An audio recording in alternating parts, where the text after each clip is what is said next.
Hello friends, good morning. আমি বর্ষা। আজকে আমার ছোট বৌদি আর আমার ভাইজি সকাল সকাল বৃষ্টিতে বেরিয়ে পড়েছিলাম হাওড়া স্টেশনের উদ্দেশ্যে।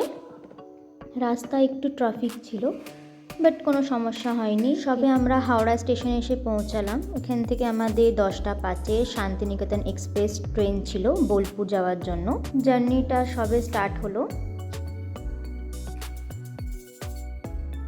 ট্রেনে বসে সময় কাটানোর জন্য নিজেই একটু ছবি তুললাম।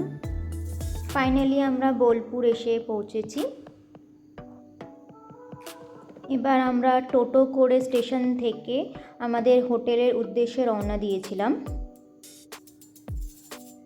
হোটেলে আসলাম। আমাদের হোটেলের নাম ছিল চিরসখা হোমস্টে। খুব সুন্দর একটা হোমস্টে ছিল। ঢোকার সঙ্গে সঙ্গে চারিপাশে একটা সুন্দর বাগান মতন, যেখানে প্রচুর রঙের ফুল ফুটেছিল। তাছাড়া একটা ছোট্ট করে একটা খাওয়া দাওয়ার একটা জায়গা ছিল, যেটা দেখতেই পাচ্ছেন আপনারা। তো একটু চারিপাশে ঘুরে দেখছিলাম কোথায় কি আছে। এই হোটেলে গাড়ি পার্কিংয়ের ব্যবস্থাও আছে।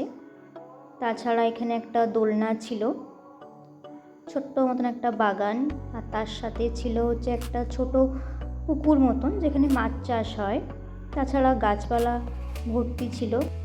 এই ভিডিওটা এখানেই সমাপ্ত করছি। আবার আসবো নতুন ভিডিও নিয়ে পরে।